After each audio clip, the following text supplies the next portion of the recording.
মুহূর্তে বাংলাদেশে প্রায় ১০ থেকে ১২ লক্ষ রোহিঙ্গাকে যিনি আশ্রয় দিয়েছেন, পরিস্থিতির কারণে ভাগ্যের ফেরে আজকে তিনি নিজেও একজন রোহিঙ্গা।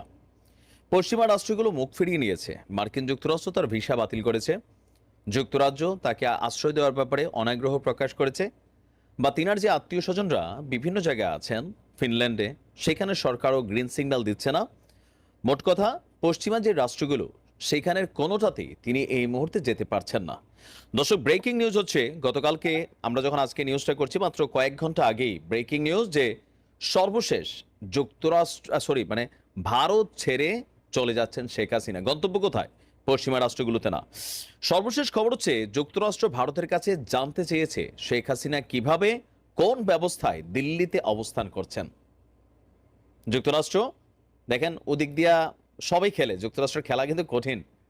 আমি আগে বলছিলাম যে আগে ক্ষমতায় থাকা গেলেন যে বিষয়গুলো, এগুলো যুক্তরাষ্ট্র বাটে পড়লে কিন্তু খুবই কঠিন সিচুয়েশনে ফালায়। আপনি যদি দেখেন, দয়া মায়া নাই, এটা যারা মনে করেন এদের দয়া মায়া নাই, যে কোনো দলের ব্যাপারেই নাই। আচ্ছা, তো ভারত বলেছে খুবই অল্প সময়ের মধ্যে তিনি ভারত ত্যাগ করে চলে যাচ্ছেন। গন্তব্য কোথায়? গন্তব্য হচ্ছে মধ্যপ্রাচ্যের একটি দেশ। আর এই যাওয়াটা কখন হবে? বললো যে খুবই অল্প সময়ের মধ্যে, দ্যাট মিনস হতে পারে 2 দিন, 1 সপ্তাহ, সামহাউ।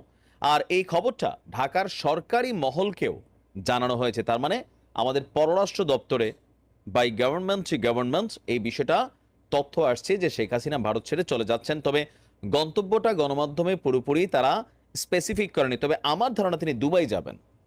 কেন যাবেন সেটাও বলছি। তো নির্ভরযোগ্য একাধিক সূত্র মানব জমিনকে আপনার এই তথ্যটা নিশ্চিত করেছে যে তিনি যাচ্ছেন। শেখ হাসিনার সঙ্গে থাকা কূটনৈতিক পাসপোর্টটিও এই মুহূর্তে এটার কিন্তু ভ্যালিড না।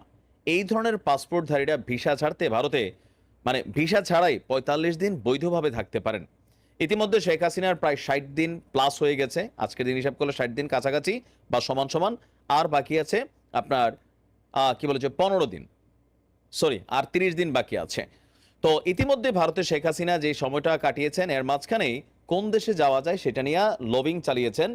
ফাইনালি আমার ধারণা দুবাই। এখন দুবাই বেশ কয়েকটা কারণে। প্রথমত, দুবাইয়ে যেই সিস্টেম বা সরকার আছে, আপনি দেখেন সেই সরকারের মধ্যে শেখ হাসিনার সরকার ক্ষমতায় থাকাকালীন বাংলাদেশের প্রবাসীর একটা যৌক্তিক ইস্যুতে তারা একটা মিছিল দিছিল। ওইখানের সিস্টেমের মধ্যে কোনো ডিস্টার্ব করে নাই, পুলিশকে কোনো রকম পেরেশানি হইতে হয় নাই, অথবা কোনো ধরনের অনাকাঙ্ক্ষিত ঘটনা এই মিছিলকে কেন্দ্র করে কিন্তু ঘটে নাই। অপরদিকে গেল কয়েকদিন আগে দিল্লির নিজামুদ্দিন দরগায় আমরা দেখতে পেয়েছিলাম শামীম ওসমানকে। আবার কলকাতাও ইকো পার্কে আমরা দেখলাম সাবেক স্বরাষ্ট্রমন্ত্রী আসাদুজ্জামান খান, কামাল সহ আরো অনেকেই সেখানে আছেন। এর মাঝখানে গতকালকে শামীম ওসমানকে দেখা গেল দুবাইয়ে, ঘনিষ্ঠ জনদেরকে নিয়ে তিনি সেখানে গিয়েছেন। আমি ক্যালকুলেশন যেটা আমার কাছে মনে হচ্ছে যে বেসিক্যালি ফাইনালি দুবাইয়ে শেখ হাসিনা যাবেন, কারণ সেই দেশে নিরাপত্তা পাবেন। যেমন শামীম ওসমানকে দেখছেন প্রবাসীরা, কিন্তু সেখানে তাকে একটা গালি দেওয়া অথবা তাকে হ্যারাসমেন্ট করার জন্য, মানে কমেন্টে তো অনেক কিছু হ্যারাসমেন্ট করা যায়, বাট দুবাইয়ে যারা বসবাস করছে এই মুহূর্তে তারা কেউই কিন্তু এই ধরনের সাহস করবে না। কেন? একটা শিক্ষা ওই দেশের সরকার দিয়ে দিছে।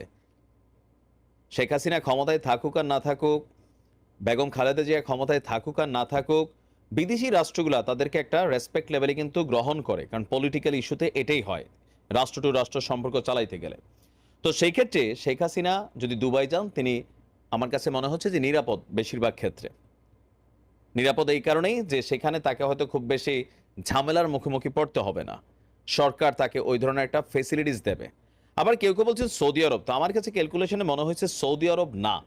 কারণ দুবাইয়ের সাথে ভারতের যতটা ক্লোজ সম্পর্ক, খুবই গহীন একটা সম্পর্ক দুবাইয়ের সাথে, সৌদিতে আসলে ততটা না।